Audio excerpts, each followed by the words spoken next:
On a humid Monday morning in Vietnam in the fall of 2003, 12-year-old An Bui sat at her school desk. She was bent over her notebook, working on a writing assignment, when her left hand got sweaty and started cramping. She dropped her pencil to shake her hand out and noticed the pencil had blood on it. An looked down and saw a smear of blood across her palm, but she didn't remember cutting her hand on anything. She grabbed a tissue from her backpack and wiped off the blood. She thought maybe the pencil had given her a splinter, but she couldn't see a cut anywhere. And the red liquid on her palm definitely was not paint or some other substance. It was blood, and it seemed to have come out of nowhere. An didn't like it when people looked at her, so she threw the bloody tissue into her backpack before anybody noticed. She decided not to tell anyone what had happened. The blood must have just gotten on her hand at some point that morning, and she didn't notice. An figured whatever it was not worth worrying about. So she turned her attention back to the lesson and tried to put the strange moment out of her head. A few months later, An was reading at her desk, trying to ignore a headache. It was hot and muggy, which only made the headache worse. Her forehead was covered in sweat, and she felt a bead of moisture slide down her nose. She wiped it with the back of her hand, and as she did, she noticed a smear of blood. Her forehead was bleeding. An immediately looked down at her desk and let her hair fall around her face so nobody could see it. She tried to be inconspicuous as she touched her forehead, searching for a cut. The skin was unbroken, but there was more blood on her fingertips. And to make matters even stranger, there was a small pool of blood in her palm as well. She was stunned. Blood seemed to be seeping out of her hand and forehead for no reason. Then, An heard someone whispering behind her. She turned around and saw two of her classmates huddled together and pointing at her. Then another girl noticed and tapped the boy next to her on the shoulder. Within seconds, the whole class was gawking at her. An was mortified. She darted out of the room and down the hall to the bathroom. She made sure nobody else was inside. Then she turned on the faucet and scrubbed her hands and face until all the blood was gone. And then after that, she inspected her forehead and palms in the mirror, but there weren't any cuts on her body. An couldn't understand where this blood was coming from, but she still didn't want to tell the teacher or her mom. To her, that would just make the whole problem worse. And right now, all she wanted to do was forget this morning ever happened. One afternoon, a year later, An's mother, Tui, was walking An home from school. She tried to ask her daughter about how her day went, but An just stared at her feet as they shuffled down the busy sidewalk. An, who was 13 years old now, had spent the past year acting very quiet and withdrawn. She was always checking her reflection in shop windows and running her hands over her face like she was checking for acne or something. Plus, An wasn't in any school activities this year. An had always been shy, but she was becoming a loner. Tui wasn't sure what to do about it. Once they got home, An kicked off her shoes and went straight into the living room without saying a word. But Tui cried out in surprise when she saw that An was leaving a trail of bloody footprints on the ceramic floor. She ran to her daughter to see if she was hurt. An whirled around and looked down at the floor, but instead of checking her feet for an injury, she began wiping her forehead and inspecting her palms. Tui asked what was going on, but An didn't say anything. Instead, she just flopped down onto the couch and buried her face in her palms. Tui felt like her daughter must be hiding something, and so speaking very firmly, she told An to explain right now. An looked up, her face shiny with sweat. Then, red droplets began falling down An's forehead. Tui couldn't believe her eyes. It looked like An was sweating blood. But An didn't seem shocked by this at all. Instead, An just seemed sort of embarrassed. Then Tui remembered something. Over the past year, she'd occasionally found small traces of blood on An's clothes. She hadn't thought much of it. She figured An got little scrapes and cuts sometimes, like all kids do. But now, Tui asked her daughter if all those stains had been this bloody sweat.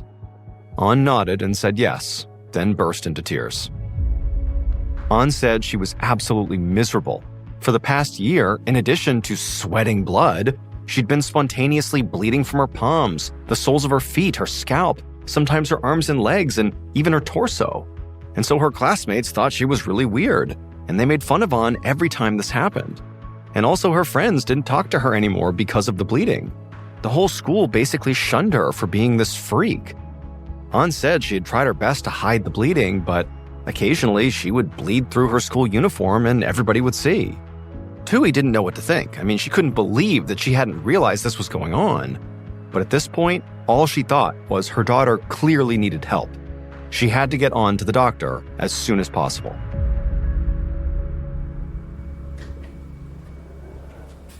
A few days later, a physician at the local hospital named Dr. Nai Nguyen stood in an exam room with An and Tui.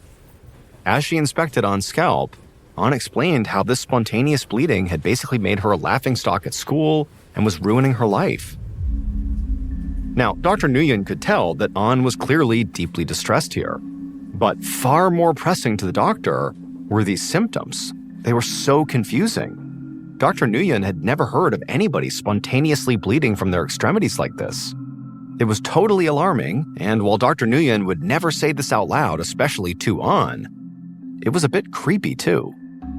The doctor was very cautious as she combed through An's hair, searching for cuts, scars, ulcers, anything that might explain the bleeding. But there was no markings of any kind on An's scalp or anywhere else on her body. And so after the exam, Dr. Nguyen peeled off her latex gloves and told Tui that she wanted to admit her daughter to the hospital to run some more tests. She would test An's blood to see if An had an underlying disease like anemia or a blood clotting problem, which might explain the sudden bleeding. She would also check for infectious disease. Whatever was wrong with An, Dr. Nguyen was confident that the lab work would show what was going on. But a few days later, Dr. Nguyen got the test results back. And An's blood work, her urine test, the chest x-ray Dr. Nguyen ordered, all of these tests came back normal. On paper, An was completely healthy. Even a malaria test came back negative. Dr. Nguyen couldn't find a single reason for An's bleeding. And unfortunately, even though An claimed to have bled at least a few times since being admitted to the hospital, Dr. Nguyen had never been present to witness the onset of the bleeding, which made Dr. Nguyen consider a different possibility. An said she often bled from her palms, feet, forehead, and torso. And while Dr. Nguyen was not Christian, she still knew these were the same locations on the body where, according to Christian doctrine, Jesus had bled from during his crucifixion. And according to some Christians, they believe these wounds can appear on others, like a holy marking. These markings, which mirrored the wounds from the nails in Jesus' hands and feet, the crown of thorns on his forehead, and the spear wound in his side, are known as stigmata. And so Dr. Nguyen began to wonder if An wasn't actually sick, but faking these stigmata-like wounds for religious reasons, or just for attention. An did say that everybody in school knew who she was now because of this bleeding, so she was getting lots of attention. She said they treated her like a freak, but Dr. Nguyen knew that attention seekers didn't always search for positive validation. Negative attention could feel just as rewarding. If An was faking this, that would also explain why An hid the condition from her mom for more than a year, and why no one at the hospital had actually seen An while she was actively bleeding. The blood always seemed to appear when she was alone, so doctors hadn't been able to determine where it was actually coming from. Dr. Nguyen realized this situation was going to be very tricky. An would almost certainly insist that her symptoms were real, and it would be up to Dr. Nguyen to figure out if she was lying or in genuine need of medical intervention.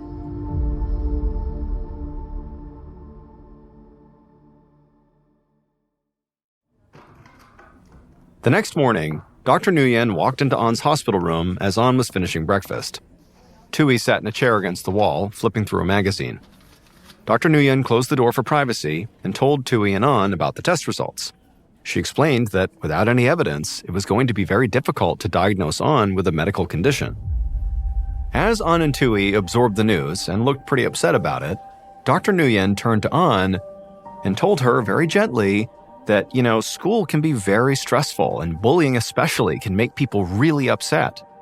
And so it would be totally understandable if when An was feeling overwhelmed at school, that maybe she had begun to fake these symptoms, maybe to get out of a test or just to get out of a room or something. But the second Dr. Nguyen said this, An just stared at her with a look of pure disbelief on her face. She promised Dr. Nguyen that she had never faked the bleeding. She said she would just feel achy sometimes and then the blood would appear. She had no idea why this was happening, but it was ruining her life. She would never do this on purpose. Now, Dr. Nguyen was expecting this reaction, and so in an attempt to catch An off guard, she just said, "An, are you causing these wounds yourself to look like the stigmata?" An and her mother exchanged very confused glances. Tui shifted uncomfortably in her seat and explained that they were not Christian, they were Buddhist. There was nothing in their beliefs about bleeding hands or feet, and An said she'd never even heard of stigmata. The room fell into a brief silence, and then Dr. Nguyen had to admit that if An wasn't Christian, it was unlikely she was faking stigmata wounds. She could still be faking the symptoms for attention, but Dr. Nguyen still thought it was possible that An truly had a mysterious medical illness. And so if Dr. Nguyen was going to be able to help An, she would need more information. And so on her way back to her office, Dr. Nguyen stopped at the nurse's station, and she gave the staff strict orders to watch An closely and to let her know if the girl did anything unexpected or strange. A few hours later, Dr. Nguyen was getting ready to go home when she got a call. An Bui was bleeding. Dr. Nguyen hurried down the hallway to An's room, and when she stepped inside, she saw An sitting on the bed just staring back at her, and there was blood all across her pillow. An's mother was standing next to the bed looking very confused. Dr. Nguyen asked Tui if she had seen the bleeding begin, but Tui said no, she was asleep when it started. When Dr. Nguyen looked over at the nurse on duty, she shook her head no as well. She had not seen the bleeding start. She said that she had checked on An 15 minutes earlier and nothing was happening, and when she came back, An was bleeding. Dr. Nguyen snapped on a pair of latex gloves and then told An she was going to search for the source of the bleeding. Then she started moving her fingers through An's hair and pressing down on her scalp. And as she did, she could see blood smeared in An's hair, but she couldn't tell where it was coming from. She asked if An was in any pain, and An said yes, she had a headache, and she said she was feeling very tired. Finally, after not finding the source of the bleeding, Dr. Nguyen stepped back and told An that she wanted to take a few samples of the skin from An's scalp for testing. The procedure was called a punch biopsy. She would numb An's scalp and then cut out 3 little patches of skin and hair follicles, each about 3 millimeters long. After hearing this, An began to cry and said she did not want another test. Dr. Nguyen nodded and said she understood, but she told An this test could help them figure out what was actually wrong with her, and then hopefully she could get treated and go home. It took a minute for An to calm down, but eventually she did, and then she told the doctor she was ready to get started. The following morning, Dr. Nguyen received the biopsy results, and they showed something fascinating. An's scalp was covered in these microscopic pockets filled with blood. Dr. Nguyen didn't know why these spaces had formed or what was causing them to burst, but she intended to find out. Dr. Nguyen, during the biopsy, had also collected some of the bloody mixture that coated An's scalp, and results showed that it was actually a mixture of red blood cells, white blood cells, platelets, and sweat. And it was the sweat that gave Dr. Nguyen an idea. She told An to go to the stress testing room in the cardiology department. And when Dr. Nguyen arrived, An was already standing glumly on the treadmill. An stared angrily at Dr. Nguyen, while a technician clipped the safety cord to her shirt, and a nurse double-knotted An's shoelaces. Dr. Nguyen couldn't blame An for being annoyed here, but she didn't have time to argue with an angry child. She had a case to solve. Because the bloody mixture contained sweat, Dr. Nguyen wondered if she could induce the bleeding with vigorous exercise. And so she was going to have An sprint on the treadmill to see if she could make her sweat turn red. Once everything was all set up, Dr. Nguyen nodded to the technician. The treadmill belt began moving, and the technician ramped up the speed until An was running. In no time, she was breathing hard and sweating. Except there wasn't any blood in the sweat. So Dr. Nguyen had the technician turn up the speed of the treadmill. As the belt moved faster, An struggled to keep up. Dr. Nguyen crossed her fingers, hoping that blood would appear on the girl's forehead. An's face grew pink and then beet red from the exertion. For a moment, Dr. Nguyen thought the blood was poking through An's skin, but then she realized An was just bright red from running so hard. Her sweat was still clear. Dr. Nguyen felt defeated as she told the tech to shut the treadmill down.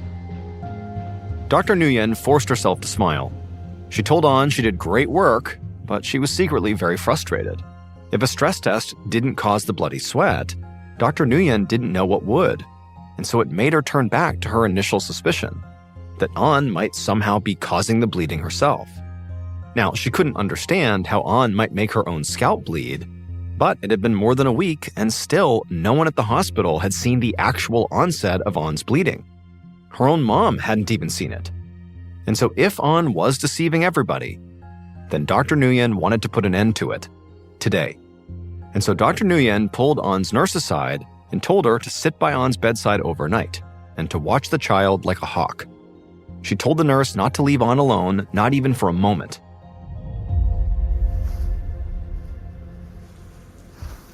A few hours later, An was startled awake in her hospital bed. Her forehead was pounding and she was drenched in sweat. It took a moment for An's eyes to focus, but when they did, she realized her nurse was standing right over her, looking absolutely stunned. An sat up and instinctively felt her face. And as she did, she immediately understood why this nurse was staring at her. An's face was covered in red, sweaty blood. She could feel it oozing out of her pores and trickling down her chin. But instead of helping her clean up, the nurse was just gawking at her. An closed her eyes and hoped the nurse would go away. She felt like a zoo animal on display for the whole hospital. When she opened her eyes again, the nurse was still looming over her, but instead of staring at her, the nurse smiled and told An she was going to call Dr. Nguyen. And she told An that she was now certain An could not be faking her symptoms. An was so relieved. A few days later, An would get her diagnosis. Once An had begun bleeding in her sleep in full view of that nurse, Dr. Nguyen was convinced the bleeding truly was spontaneous. But she still didn't understand why it was happening. After thoroughly searching medical literature for cases of spontaneous bleeding from the hands, feet, and head, Dr. Nguyen eventually discovered a rare condition that matched An's presentation. Its scientific name is hematidrosis. Now, not much is known about hematidrosis, but it's a condition that causes tiny blood vessels in the skin to break open. The blood inside these vessels might get squeezed out through the sweat glands or leak into hair follicles, causing the patient to essentially sweat blood. Doctors don't know exactly what triggers hematidrosis, but they think it could be related to stress, like the fight-or-flight response. This condition has been reported only in a limited number of documented cases, making it difficult to study extensively. However, there are some historical reports of similar cases. Some scholars believe that many documented cases of stigmata throughout history were actually just misdiagnosed cases of hematidrosis, which technically would have made Dr. Nguyen's initial diagnosis correct. An was suffering from stigmata, but not for religious reasons.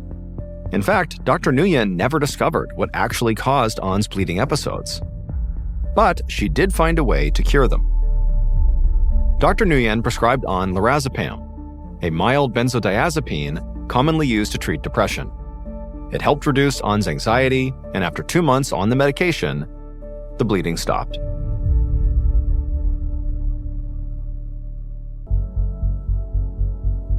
On the afternoon of June 19, 2001, 44-year-old Debbie Triplett and her husband Billy were stocking shelves in the small country grocery store that they owned in Clay County, Alabama.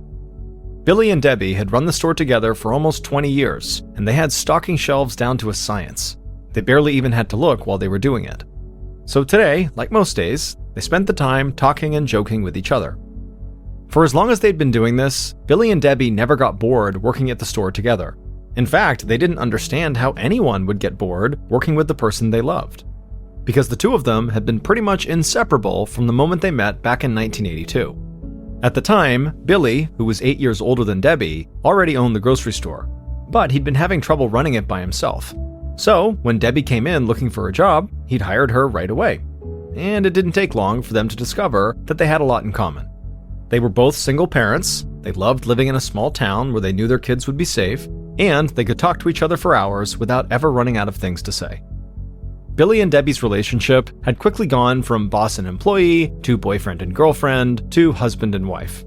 And their children from their previous marriages ended up loving each other as much as Debbie and Billy did. So they had all quickly formed this really tight-knit blended family. Now, almost 20 years later, the kids had grown up and moved out, but they all lived close by, so the blended family was still together. In the store, Billy kept stocking the shelves, but Debbie glanced up at the clock hanging over the counter and said that maybe they should call it a day. Billy was supposed to meet up with their son Randy, and if he wanted to do that and still get home in time for the first pitch of the Atlanta Braves baseball game, he needed to head out now. Everyone who knew Billy assumed he must have been born in an Atlanta Braves baseball cap, because he wore one pretty much every day. They also knew he absolutely hated to miss a Braves game. But today, Billy wasn't sure if he should just take off, because he really didn't like the idea of leaving Debbie alone at the store. The couple didn't like to talk about it, but on a night about 3 months earlier, when Billy was closing the store on his own, 3 men wearing ski masks had burst in, duct-taped Billy's mouth, shoved him into the walk-in cooler, and then robbed the cash register. By the time Billy had gotten out of the cooler, the men were long gone, but all he could think was, thank God Debbie was not here. Debbie could see the look of concern on her husband's face, and she told him not to worry. Those robbers had not been seen again. Besides, their daughter Michelle was coming by to keep her company for a while, and then she'd close the store because she had dinner plans. Billy thought about it for a second, and then said she was right. So he gave Debbie a kiss and said he would see her at home when she was finished with dinner. Later that afternoon, Debbie's daughter Michelle walked into the store, and the 2 women immediately started talking like they were best friends. Debbie had Michelle and her brother Michael with her first husband, but they had treated Billy as their dad since they were young, just like Billy's son, Randy, saw Debbie as his mother. Still, Debbie shared a bond with Michelle that was special, even among the kids. They saw or talked to each other every single day. Time always flew by when it was just the 2 of them, and today at the store was no different. They talked about everything that was going on in their lives, and when Michelle finally caught a glimpse of the clock, she said she needed to head out. But Michelle hesitated, because like Billy, she wanted to make sure her mom would be okay on her own. Despite Billy and Debbie rarely talking about the robbery, Michelle and her brothers knew all about it, and they worried about their parents constantly. Debbie said she'd be fine. She could take care of herself, and after all, she'd been closing up the store for 2 decades. Michelle knew better than to argue with her mother, so she told her that she loved her, and then she left.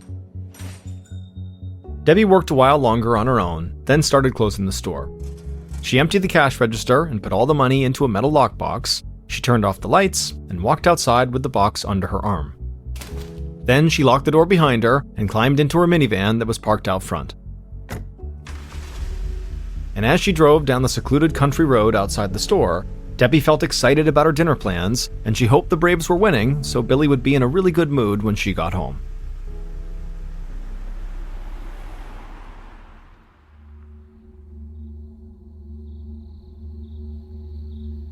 Early the next morning, Debbie's daughter Michelle sat straight up in bed.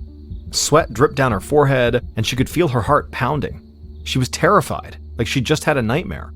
But Michelle knew the fear she was feeling was not because of a dream. Michelle believed that her connection to her mother was something way stronger than a typical bond between mom and daughter. It was almost psychic, like they shared a sixth sense or something. It was like they always knew when the other one was upset or in trouble. And right now, Michelle knew something really bad had happened.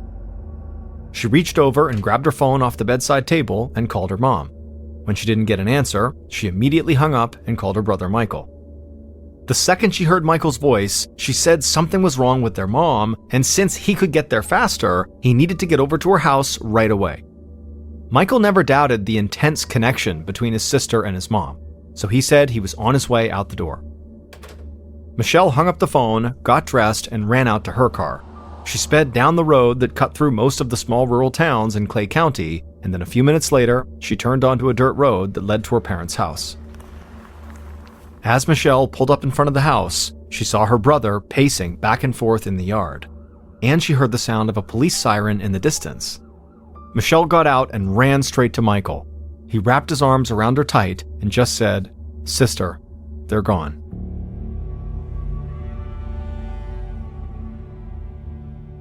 Early that afternoon, Agent Todd Wheels of the Alabama Bureau of Investigation drove down a 2-lane road lined by acres of trees on one side and a river on the other. This landscape, that would cause most people to feel like they were stranded in the middle of nowhere, felt completely familiar to Agent Wheels.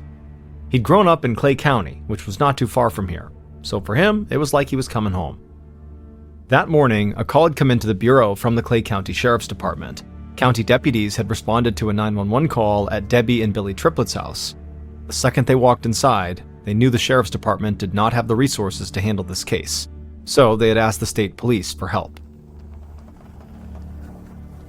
Agent Wheels turned onto a dirt road and slowed down as he approached an old white wooden house that sat on a large piece of land that backed up to dense green woods. County police officers had already set up crime scene tape around the perimeter of the house, and a couple of deputies stood out front with a man and a woman in their 20s. Wheels parked his car and looked out at the man and woman, and he felt his heart sink, because he had known both of them since they were little kids. Wheels had grown up in a town not too far from where Michelle, Michael, and their brother Randy lived with their parents, and they had always attended rival schools. So Wheels had seen the entire family at football games, academic competitions, parties, and church functions for most of his life. Wheels took a breath, stepped out of the car, and walked over to Michelle and Michael. He said he hated seeing them under these circumstances, but he needed to look inside the house, and then he would come back out to talk to them. They both nodded like they barely heard what he said, and Wheels ducked under the crime scene tape, put on a pair of gloves, and headed inside. But before he could even take a few steps, he saw Debbie's body lying on the floor. She was surrounded by a huge pool of dried blood, and there was blood spatter all over the walls. Wheels had worked homicides in much bigger places than this, cities that had reputations for violence, but this attack on Debbie looked as gruesome as anything he'd ever seen. He crouched down and found Debbie's purse beside her. He noticed bloodstains inside the purse, and it looked like somebody had rifled through it. Wheels thought this could be a sign that this was a robbery gone bad, that somebody had broken in, and then when they heard Debbie come home, they rushed over and killed her as soon as she walked inside. Wheels left Debbie's body and walked down a short hallway into the family room. And there, on the couch, he saw Billy's body, covered in blood as well. This was the first reported double homicide in Clay County in over 40 years, and Agent Wheels could not believe he knew the victims. Wheels approached Billy's body when something on the wall right above caught his attention. When he'd first walked into the room, he thought it was blood spatter, but now he could see it was red lipstick. And someone had used this lipstick to leave a message for the police. It was a single word: narc.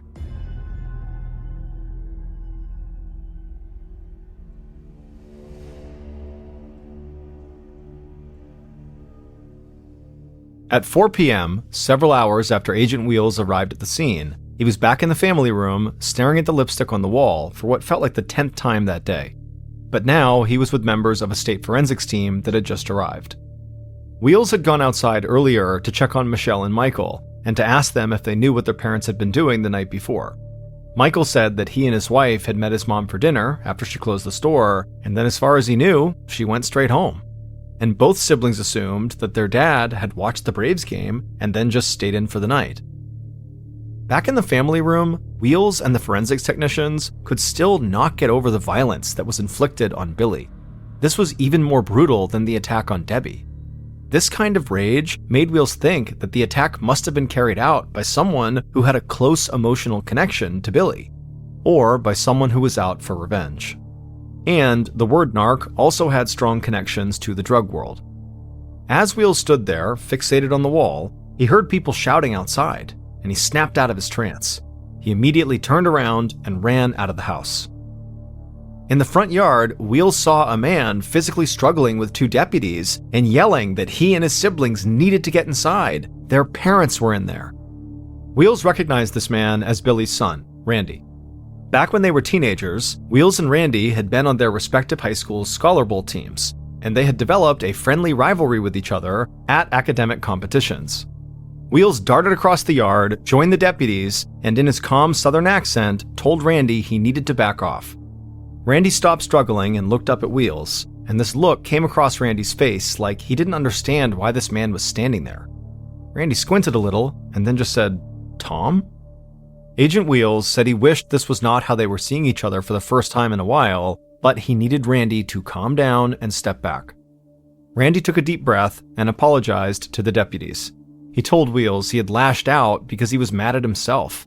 He'd missed the messages he'd gotten from Michelle and Michael, and he felt like he'd let his brother and sister down by not getting here earlier. Wheels said he understood. While the two men talked, Wheels heard someone shouting his name from across the yard. He looked over and saw a forensics tech standing by a minivan that was parked near the side of the house. Wheels told Randy to go wait with his siblings, and then he walked over to the van. The front passenger door was open, and the forensics tech said the van had been unlocked. He pointed to the passenger seat, and Wheels saw the keys to the van sitting there. But Wheels also saw something in the passenger side floorboard. It was an open, empty metal box turned over on its side. Wheels called out to the deputies to bring Randy, Michelle, and Michael over to the van, and when the three siblings got there, they didn't look surprised at all. Wheels asked them what the container was, and they told him it was the money box their parents put the cash from the register in every night when they closed the store. And their mom had a terrible habit of just leaving the box in her van when she got home. This clue definitely played into the idea that these murders were connected to a robbery, but maybe it was not a home robbery that got interrupted. Wheels asked the siblings if it was common knowledge around town that their parents put their money from the store in the box every night. Would someone have known Debbie had all that cash and maybe followed her home? The kids looked at each other for a moment, like they were talking without saying anything, and then Michelle said a few months earlier their parents' store had been robbed by some men at closing time, so these men might have known exactly where their parents put the money from the cash register. Wheels got a few more details about that robbery, and then he told the siblings they could go. They should have some time to grieve together in private. Wheels spent the whole day at the house, and it was dark outside when he met the members of the forensics team to get a final report for the day. They believed that Debbie and Billy had been killed the previous night. The team had also pulled blood samples from both bodies and from the rooms where they were found, and they had done a thorough sweep of the minivan. But the van appeared to have been completely wiped down before any investigators had even touched it. However, investigators were confident that with all the blood and all the fingerprints found inside the house, that they would still likely be able to get the print and DNA samples that belonged to the killer. At the time, DNA testing in Alabama was still a relatively slow process. It could take several weeks or even months to get results. Still, Wheels had a lot of faith in DNA testing, so he was willing to be patient. In the meantime, he had two distinct theories about the case. This was either a robbery gone bad, or Billy really had ratted somebody out to the authorities, likely over something having to do with the drug trade.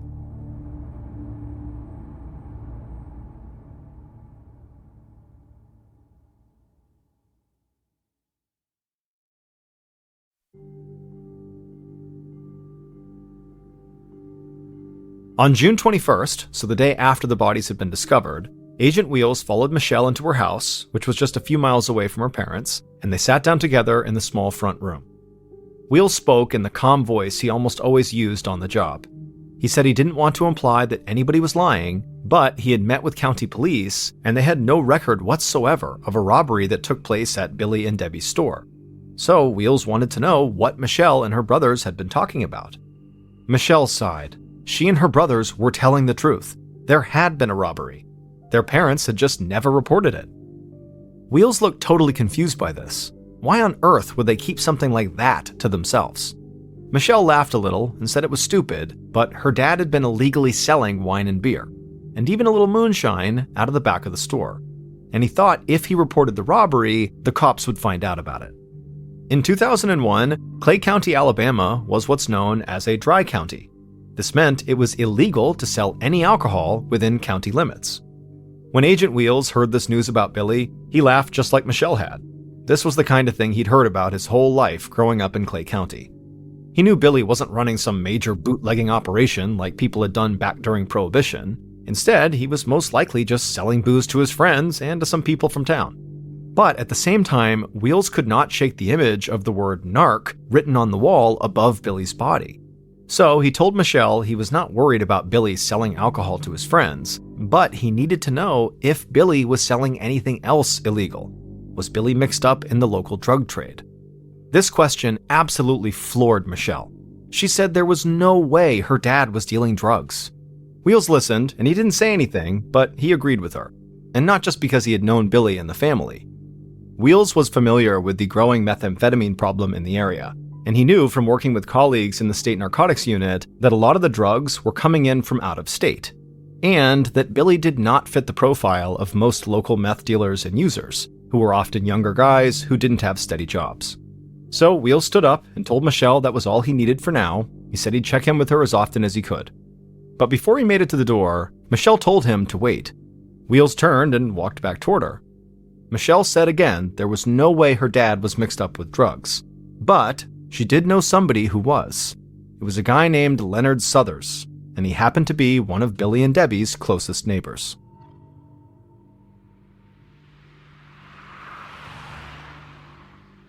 Later that day, so still just one day after the discovery of the bodies, Agent Wheels pulled up to a house over a mile away from Billy and Debbie's. Michelle had been right. Everything was so isolated and spread out around here that this was definitely one of the closest homes to her parents. Wheels stepped out of his car, and he saw the lawn was completely overgrown and there were tools and a bunch of other stuff piled up all around. He took a few steps towards the house, and the screen door flew open. A skinny man in baggy jeans and a t-shirt rushed outside, demanding to know who Wheels was and what he was doing here. Wheels said everything was okay, and then asked the man if he was Leonard. The man nodded and said, "Who's asking?" Wheels introduced himself and said he was with the state police, but Leonard was not in any trouble. In fact, he needed Leonard's help. Wheels took a few more steps towards Leonard, and as he did, he could see track marks on both of his arms, clearly from injecting drugs. And the way Leonard fidgeted and picked at his skin made Wheels think he likely was a meth addict. Looking at Leonard, Wheels mostly just felt pity. This man obviously needed help, but that's not why Wheels was here right now. All of a sudden, Leonard raised both hands into the air to show he was not carrying a weapon, and then he moved towards Wheels. He leaned in really close and then pointed to the trees surrounding his house, and in a hushed voice, he asked if Wheels could see the men up there. Wheels turned and looked up at the trees, and as he did, Leonard started laughing. He said the men were in camouflage, so they were almost invisible, but he knew they were there.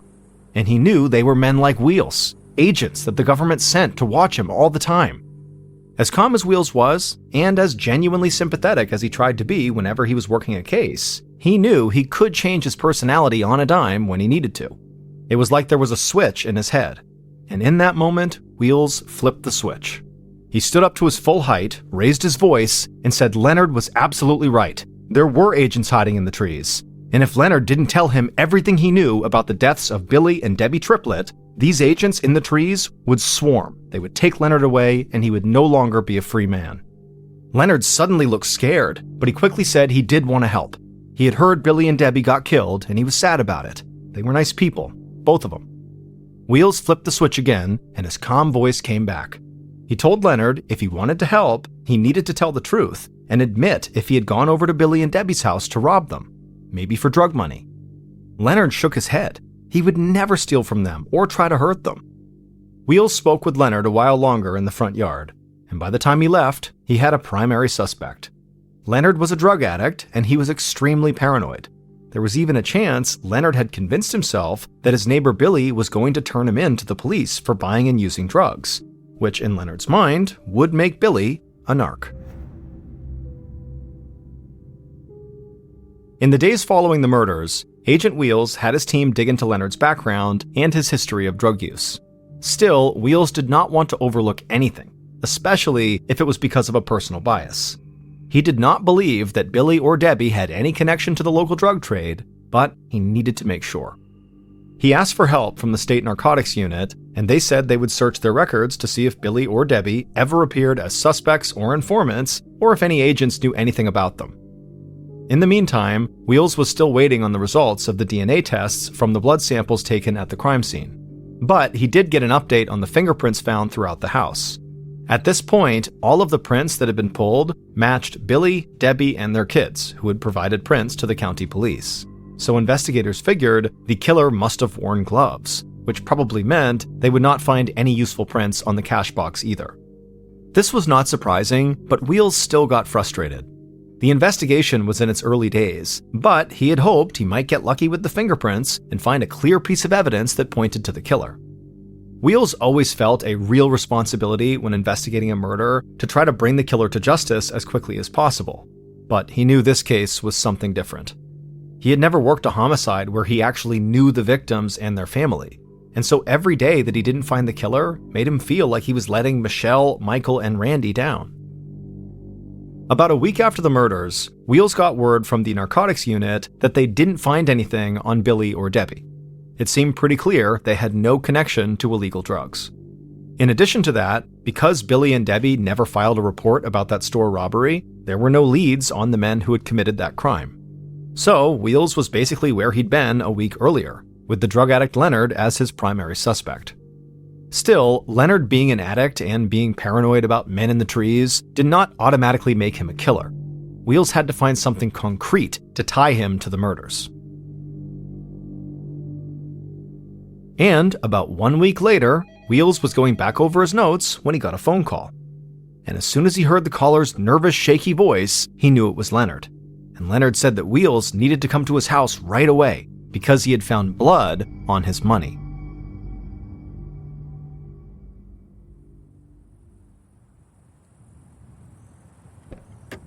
Not long after this call, Agent Wheels found himself back in Leonard's front yard, not really knowing what to expect or what Leonard finding blood on his money even meant. Leonard stepped outside, walked over to Wheels, and showed him a stack of $1 and $5 bills he had in a shoebox. Wheels put on his gloves and picked up a few of the bills, and this didn't look like regular cash. The bills were faded, and there were these weird white spots on them, almost like bleach or something. And in that moment, Wheels understood what was going on, and he just stood there dumbfounded for a second, because he realized someone had put all of this money in a washing machine. They had literally tried to launder the money. This did seem like something Leonard might try, not understanding that money laundering was actually a complex illegal financial process that had nothing to do with detergent or bleach. But as ridiculous as all of this seemed to Wheels, a couple of things about these bills did look like major clues. Leonard's money, even after the laundering process, was grouped together in 1s and 5s, like it would be in a cash register. In addition to that, Leonard had not been using some kind of code or metaphor when he said he found blood on his money, because even though these bills were faded, Wheels saw several brownish red spots that he believed were bloodstains. To Wheels, this looked like it had to be the money stolen from the cash box that Debbie brought home from the store, and he assumed the blood on the bills either belonged to Debbie or the killer. Leonard must have sensed what Wheels was thinking because he got really jittery and blurted out that this was not his money. He had gotten it from another drug addict that he knew. Agent Wheels chose not to flip the switch in his demeanor. He stayed totally calm and said to Leonard, "Boy, that sounds like a pretty convenient excuse." But Leonard swore he was telling the truth, and he even told Wheels the name of this other drug addict. Wheels said he'd look into it, but he told Leonard he better not leave town. Wheels confiscated Leonard's cash, bagged it as evidence, and brought it to the county sheriff's station. Over the next few days, Wheels and his team dug into the background of this other drug addict that Leonard had mentioned, and then Wheels brought them in for an interview. At first, when Wheels asked about the night of the murders, he felt like he'd been right about Leonard lying. This interview was not going anywhere. But Wheels shifted his focus, and the interview suddenly took a complete turn. Because when Wheels brought up the money with the blood on it, this drug addict shouted, "That money you got from Leonard? That's my goddamn money!" Wheels just sat there. He couldn't even think of what to say next. He had dealt with a lot of different types of criminals over his career, but he had never heard a suspect just shout out something so potentially damning before. After the interview was over, Wheels let the drug addict go, but he quickly secured a search warrant for the addict's house, and he had the addict's car impounded. And when forensics experts searched the car, they found a faded bloody fingerprint on the driver's side door handle. The sample was sent off to the state lab for testing, and this time the lab expedited the test.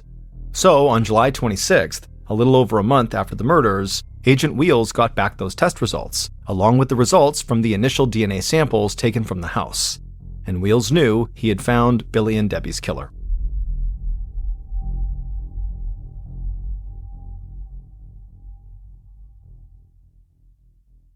Based on DNA testing, interviews, and evidence found throughout the investigation, the following is a reconstruction of what state police believe happened to Billy and Debbie Triplett on June 19, 2001.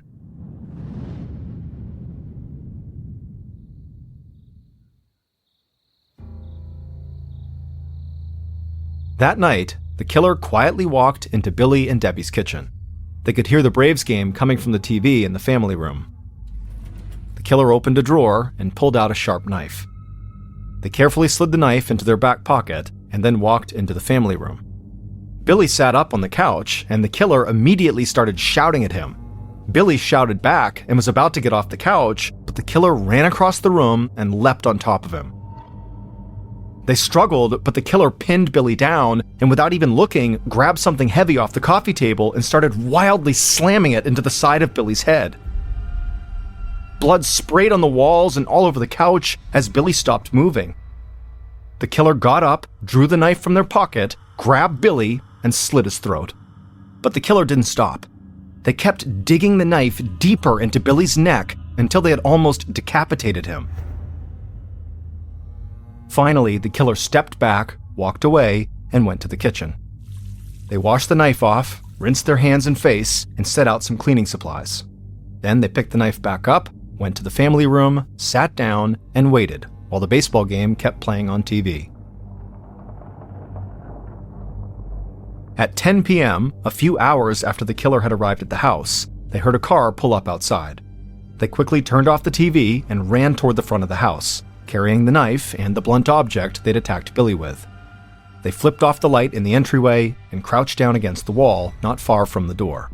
The killer heard footsteps just outside, and they clutched the knife tight. The door unlocked, and the killer saw it swing open. And before Debbie could even turn on the light or call to her husband, the killer leapt out of the darkness, grabbed her, slammed the blunt object into her head, and cut her throat too. Debbie's body collapsed just inside the door. The killer flipped on the light, put the knife back in their pocket, and grabbed Debbie's purse. They took out Debbie's car keys, and they saw a tube of lipstick. They walked into the family room, and with the lipstick, they scrawled the word "narc" on the wall over Billy's body. After that, they walked through the house, got the cleaning supplies they'd laid out in the kitchen, and then stepped over Debbie's body and went outside to her minivan. The killer opened the passenger door and saw the metal cash box on the floorboard. They found the key for the box on Debbie's keyring they'd stolen, opened the box, and stuffed the money from it into their pockets, getting blood from their hands all over the cash. The killer quickly wiped down the van with the cleaning supplies and tossed Debbie's keys onto the passenger seat. Then they ran to their car with their hands and pockets filled with cash, cleaning supplies, lipstick, and the murder weapons, and they drove straight home.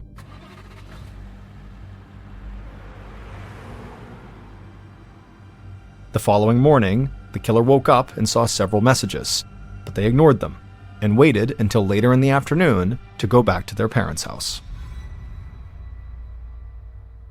The bloody cash that Leonard had in his possession was the money from the cash box, but Leonard had told the truth. Another drug addict had given him that money. And this drug addict was Billy's son from his first marriage, Randy. And Randy was the killer.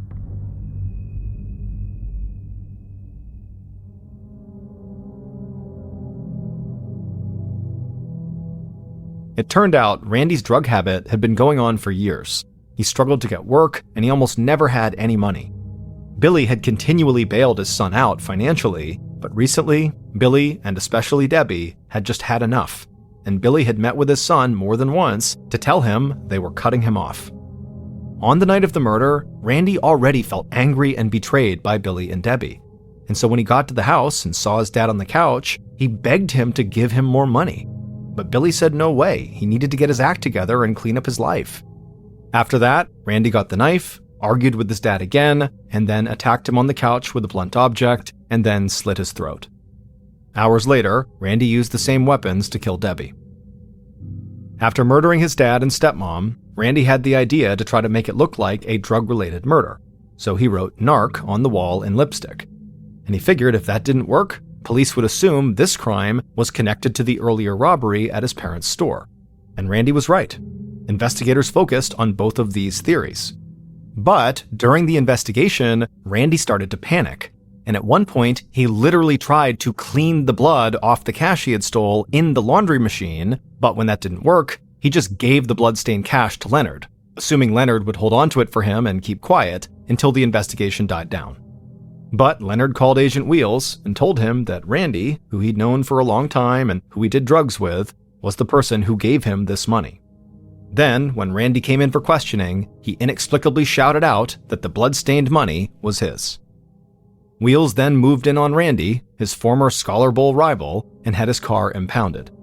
And the DNA sample that was taken from Randy's car door handle would match DNA samples from the crime scene. The blood belonged to Debbie, and Randy had just gotten some of it on his car after killing her. Randy was sentenced to life in prison without parole, but in 2016, he hanged himself in his prison cell. Michelle still thinks about her mother all the time, and she continually reminds people to hug the ones they love, because nobody, no matter how deep a connection they share, knows how much time they have together. On January 28, 1976, Daniel Halseth was born in a small town in Oregon called Estacada, which is located about 30 miles southeast of Portland. Daniel's family owned a farm, and so from a young age, Daniel became accustomed to getting up super early and helping out with daily chores. This childhood experience on the farm instilled in Daniel a strong work ethic, and it also taught Daniel to really appreciate family, because the family he had grown up in spent all their time together and they all struggled and worked together every day to make ends meet.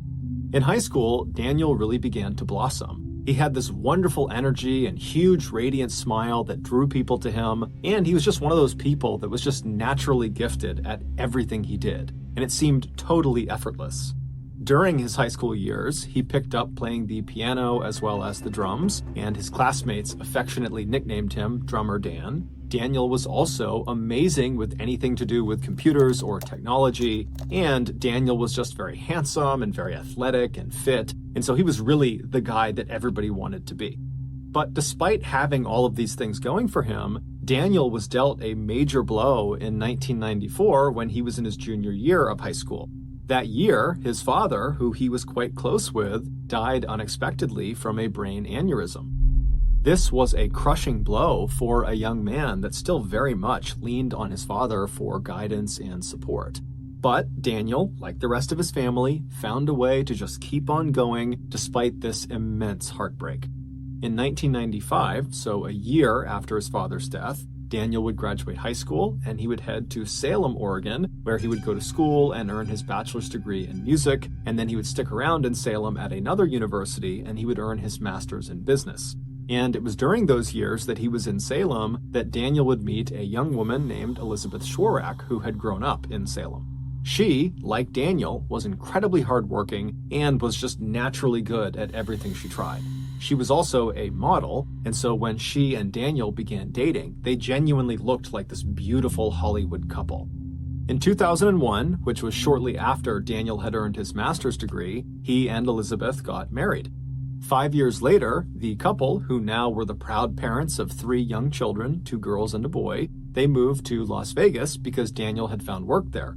Daniel had founded this computer IT company because he was so skilled with computers, and it was really starting to thrive, and many of his clients were in or around Las Vegas. But just a few years after getting settled in Las Vegas, it would be Elizabeth's career ambitions that would take center stage in the family. Elizabeth had always wanted to get into politics, and in 2010, she decided she would run for a state Senate seat in Nevada. But in order to do that, she would need to campaign really aggressively, which would mean she'd be gone a lot of the time, and so Daniel, who was working full-time with this computer company, he would need to keep doing that because that paid the bills, but he would also have to become the primary parent for their 3 children. And so when she approached Daniel and said, I really want to do this, but it requires a lot out of you. Are you willing to do this? Daniel was completely supportive and actually really excited at the idea. He had no problems whatsoever. And so very soon, Elizabeth would be out on the road campaigning and trying to win the state Senate seat, and Daniel would be home goofing around with the kids and taking them hiking and going to playgrounds and parks. And then after he would put the kids to bed at night, he would stay up super late and run his computer business out of their dining room.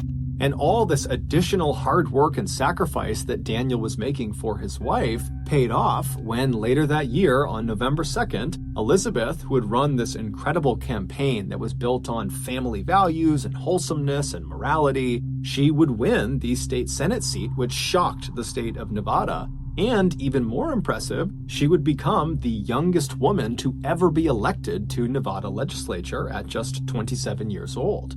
So it was clear to everyone in Nevada and also outside of Nevada that Elizabeth was destined for greatness. She was going to be the next big political superstar. And anyone who was close to the Halseth family knew Daniel was her #1 cheerleader. He was so proud of her. But soon, the Halseth's perfect life would come crumbling down. It was not long after Elizabeth had won her election that Daniel began to notice she was becoming suspiciously close with another man named Tiger Helgelien, who was a former golf pro and fellow rising political star.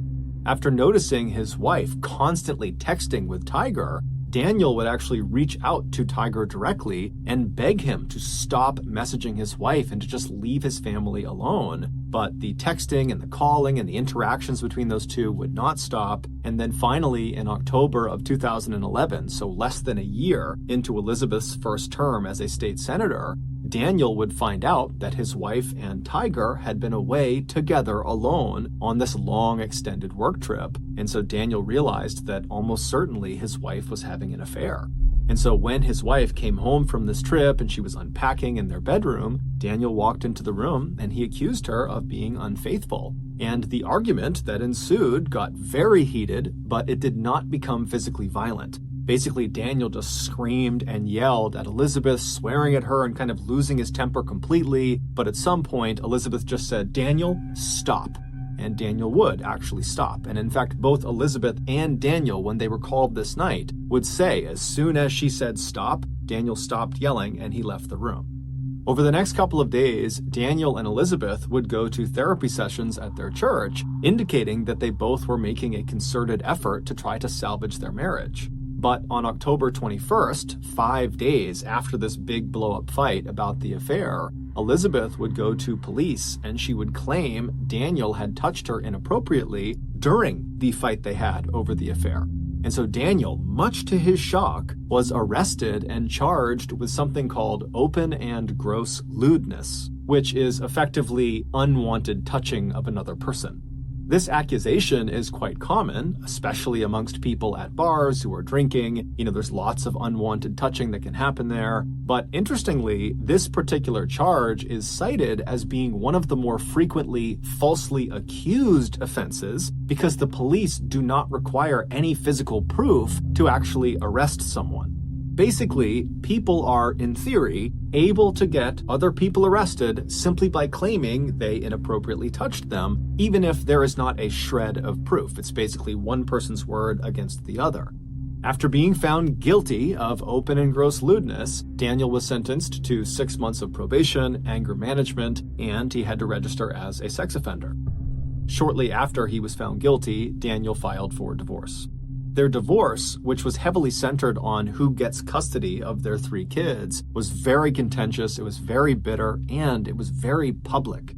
Because Elizabeth was a state senator, she was in the public eye, and because her campaign that she had run on to get elected was built entirely on wholesomeness and family values and having good moral character, that when rumors started to fly that she had had this affair with Tiger Helgelien and that had blown up her family and her husband is being charged with open and gross lewdness, it was just so salacious that despite her denying that she ever had this affair and acting like she was in the right, she was still forced to resign from her state Senate seat in February of 2012. The divorce would finalize later that year, and most likely because of Daniel's new sex offender status from the open and gross lewdness charge, he was denied custody of the 3 children, despite the fact that for the last several years, he had been the everyday primary parent. So Elizabeth, she gets custody of all 3 kids, and she promptly leaves Nevada to go to Alaska with her 3 kids to live with Tiger Helgelien, the man she denied having an affair with. And shortly after arriving in Alaska, she married Tiger Helgelien.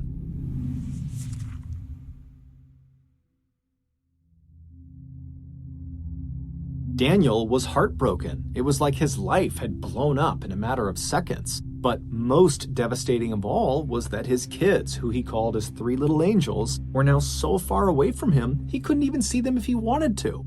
But just like he had done back in 1994 when his father passed away, Daniel just found a way to keep on going despite this horrible pain he was feeling. Over the next few years, Daniel would pour himself into his computer business and really make that his full-time effort, and he would make every effort to see his children any chance he got. But because his relationship with his ex-wife Elizabeth was not good, it was really difficult to see his kids. Eventually, Daniel would meet another woman named Bogdana, and they would actually get married. And when that happened, it seemed like in the eyes of Daniel's family, he was starting to kind of finally get his life back on track. Around this time, Daniel began sharing more and more of his life on his social media channels. And every post he made, and he made lots of them nearly every day, were so overwhelmingly positive and optimistic, and it really showcased his wonderful personality that was all about lifting up your fellow person and just being a good human being. And he also posted loads of videos of him goofing around with his 3 kids because he adored his kids. They were the most important thing to him by far. But despite having this very cheerful outward presence on social media, privately, Daniel was dealt yet another very difficult blow in 2019 when his marriage to Bogdana, his second wife, fell apart. And so once again, Daniel was all alone. His social media posts around the time of the second divorce remained positive and very optimistic for the most part, but anytime you saw an image of Daniel actually facing the camera, you could just see a distinct sadness in his eyes. But just as quickly as it seemed like once again Daniel's life was just going to crumble, something truly amazing happened for Daniel. Daniel's first ex-wife, Elizabeth, and their 3 kids decided to leave Alaska and come back to Nevada and resettle in Las Vegas. This was not because Elizabeth wanted to rekindle with Daniel. It was just because she and the kids liked living in Las Vegas and wanted to come back. And as soon as they were back, Daniel suddenly got to see his kids all the time. He was so excited and so happy. In fact, by late 2020, Daniel's youngest daughter, Sierra, who was 16, she had basically just moved in with Daniel, even though, legally speaking, she was not supposed to be doing that, and her mom, Elizabeth, was totally unhappy about it. But regardless, that was just how it was. She was living with Daniel. In August of that year, so around the time that Sierra had basically moved back in with Daniel, Daniel decided to take his ex-wife, Elizabeth, back to court to see if he could get custody of Sierra. Because Sierra was the only minor of their 3 children. She was still 16, and at that point, Sierra was already living with him. During the recorded video sessions between Daniel, Elizabeth, and the judge, Daniel would tell the judge that life in Elizabeth's home was totally toxic and not good for his children, and certainly not good for Sierra. Daniel would explain to the judge that Sierra was really struggling with some mental health issues, and what she needed right now was professional therapy, something he had already enrolled her in since she had moved back in with him. Daniel also presented to the judge a letter that he said Sierra wrote that basically backed up the idea that she is better off living with her father. Elizabeth would generally respond to all of these things that Daniel was saying by saying Daniel was a liar and that he was not fit to be a parent, and that letter that he claims Sierra wrote doesn't sound like her, insinuating that, the letter was forged. The judge, who at regular intervals would get very frustrated with both Daniel and Elizabeth, finally would just say, look, you got all sorts of issues between the 2 of you, and it's creating a horrible environment for your kids. And if you don't find a way to come to some sort of compromise, the people that are going to suffer are your kids, specifically Sierra. Finally, in early 2021, when Daniel and Elizabeth still had not come to terms, the judge just ordered that Daniel return Sierra to her mother's residence because, legally speaking, Sierra was supposed to be in her mother's care. And so begrudgingly, Daniel would take Sierra and he would bring her back to her mother's house and he would say, okay, go see your mother, and then he would drive off. But later that night, Sierra would sneak out of her mother's house and just run back to be with her dad. Needless to say, Daniel was not unhappy about that turn of events. The custody battle over Sierra continued to rage for the next several months, with Sierra opting to still remain at her father's place despite the court order, despite her mother pleading with her to come home. And then, in April of 2021, something very odd happened. On the morning of April 8th, several $100s was withdrawn from Daniel's bank account from a few different ATMs around Las Vegas. This particular bank account was shared between Daniel and his second ex-wife, Bogdana. They just hadn't gotten around to relinquishing control to one or the other. And so these particular withdrawals were kind of uncharacteristic for Daniel or for Bogdana, and so they were flagged as potentially fraudulent, and so the bank sent notifications to both Daniel and Bogdana saying as much. And so Bogdana, she gets the messages that there's been these potentially fraudulent charges. She knows it wasn't her, and so she calls Daniel, but Daniel doesn't pick up, and so she texts Daniel. But again, silence from Daniel. Thinking this was a little bit odd, Bogdana reached out to Daniel's mother, Christine, knowing that Daniel and his mom spoke nearly every day. And so she filled the mother in about what was going on. And after getting all the information from Bogdana, Christine would try calling and texting Daniel, but still got nothing. And so she reached out to her granddaughter, Sierra. And so she calls Sierra. Sierra doesn't pick up. She texts Sierra asking to speak to Daniel, and Sierra doesn't get back right away, but eventually she responds to Christine, and the response just said, "His phone has been acting up, but he's okay. It should be fixed by tomorrow night. No worries." Now, Christine was relieved to read that her son and her granddaughter were just fine, but at the same time, there was just something odd about the fact that she could not get in touch with her son, and that Sierra was kind of acting a little bit cagey, not answering her phone, which was unlike her, and then sending a message that didn't quite sound like her. But either way, Christine just let it go and figured she would be in touch with her son over the next 24 hours. But the next day, by 10 a.m., when Christine and Bogdana had not heard or seen Daniel, Christine again reached out to her granddaughter, Sierra. She called her, but she didn't pick up. And so she texted Sierra, this time demanding that she put her father on the phone. But Sierra did not put her father on the phone. Instead, after a few minutes, Christine just got another text message that said something to the effect of, "My dad's in the shower, so he can't talk right now." Christine, at this point, it was like her radar was up and she knew there was a real problem. She didn't know what it was, but there was a problem and someone needed to go over to Daniel's house and make sure he and Sierra were okay.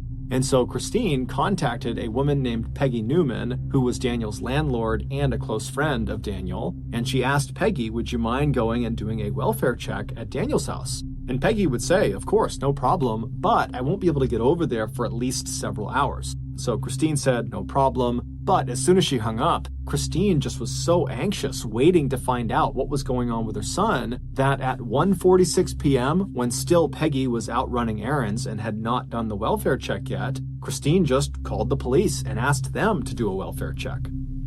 Yeah, hi, I need a welfare check. I don't know if on who are we doing a welfare check? for my son. He's been missing for 2 days. His work's called, his family's called, I've called, his ex-wife's called, and there's nobody answering the phone, and there's nothing.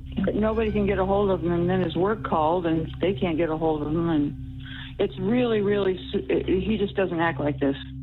But as it would happen, just a few minutes after Christine placed that 911 call, Peggy Newman and a friend of hers actually arrived at Daniel's residence ahead of the police. And so when they got there, they hopped out of their car, they walked up to the front door, and as they're knocking on the front door, they look over into the driveway and they see Daniel's car, which was a blue Nissan Altima, is not there. And so they're knocking, they're seeing the car's not there, it's totally silent in the house. And so Peggy, she reaches down and she tries the doorknob and she finds it's unlocked. So she twists the knob, she opens the door, and she and her friend step inside. Just minutes later, Peggy and her friend would come running out of the house, and Peggy would call 911 because the police weren't there yet, and she would frantically try to describe to the dispatcher what she had just seen. 24 hours earlier, a man and a woman were spotted on surveillance camera withdrawing cash from several Las Vegas ATMs using Daniel's debit card.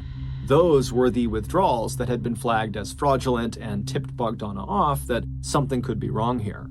After those withdrawals, the man and the woman were spotted again on camera going into a Las Vegas supermarket called Winco, and inside they would purchase a few items using Daniel's debit card, and then they would leave and they would head to a Las Vegas Home Depot where once again they'd be caught on camera purchasing a few items using Daniel's debit card. After these purchases, the man and the woman would make their way to Daniel's residence where they would spend the night.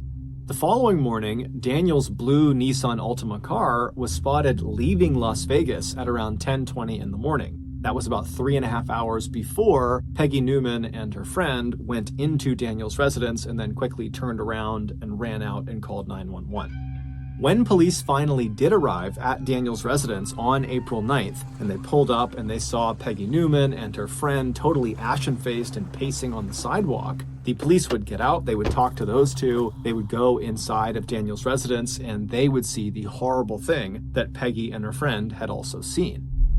But the police could not make sense of what they were seeing. It really just did not add up. Then, 4 days later, on April 13th, police in Salt Lake City, Utah, just happened to find the man and the woman that were seen on camera on April 8th using Daniel's debit card and going to the Winco and the Home Depot. The police, they just happened to find these people on a bus in Salt Lake City.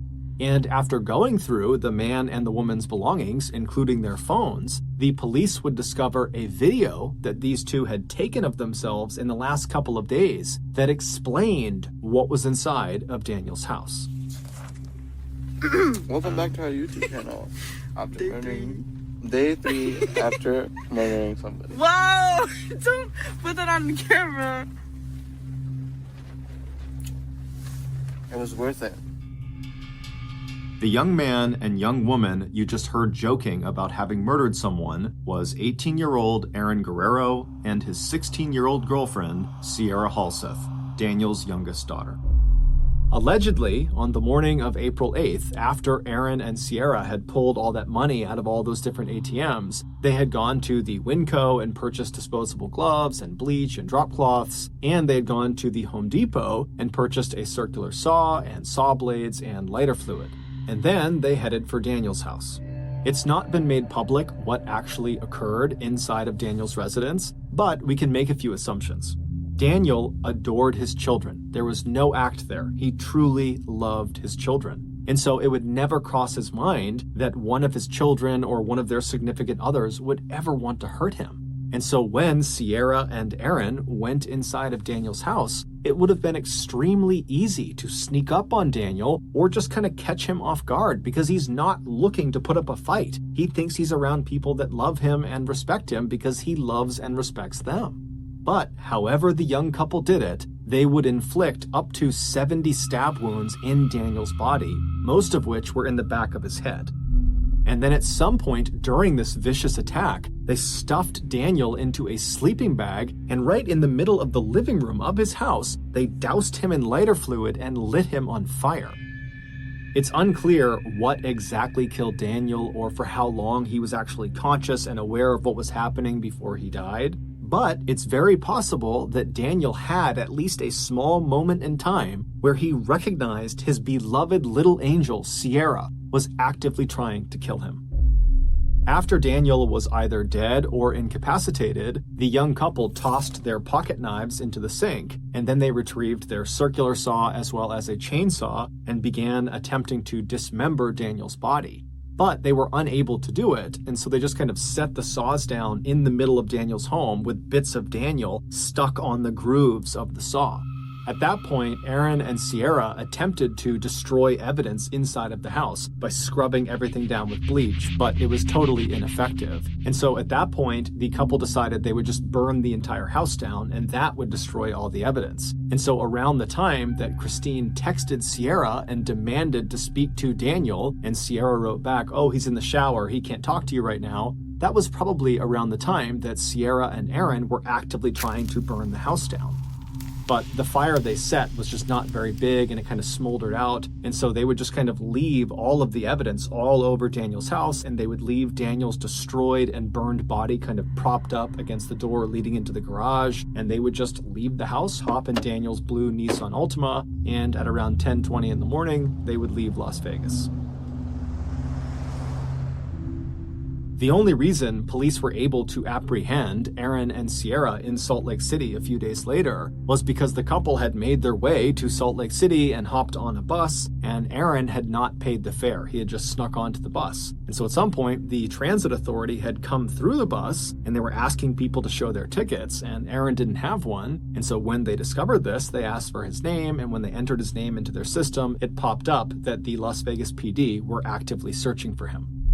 While only Sierra knows why she turned on the one man who would forever love her and would forever support her, what we do know is around the time that Daniel and Elizabeth had gone back to court and they were having those virtual meetings with the judge to decide who was going to have custody over Sierra, Sierra had begun dating Aaron, and she had fallen totally in love with him, and it seemed very much like Aaron had totally fallen in love with her, and somehow Daniel caught wind of the fact that Aaron and Sierra were planning to run away secretly and go move to Los Angeles. And so when Daniel heard this, he told his ex-wife Elizabeth, and then they would go and talk to Aaron's parents, and they would tell them about this plan to run away. And both sets of parents talked and decided it was in both child's best interest if they stopped seeing each other. And so, starting in early 2021, the parents forbade their child from seeing each other, and that was it. But even though all the parents were involved in this decision, because Sierra was at the time living with Daniel, it seemed like she focused her rage about this decision on Daniel, because he was the one kind of enforcing the rule. And so it's believed in April of that year, Sierra decided she would just have to kill her father in order to get her boyfriend back. In Daniel's obituary, his family very conspicuously left Sierra out, saying that Daniel was survived by 2 loving children, not 3. On October 20th, 2022, Aaron Guerrero and Sierra Halseth were sentenced to life in prison. While Sierra showed no signs of remorse in the courtroom, Aaron would make a statement apologizing to Daniel's family, saying, quote, "He didn't deserve to pass in such a horrible way," end quote. Aaron and Sierra will be eligible for parole in 2044.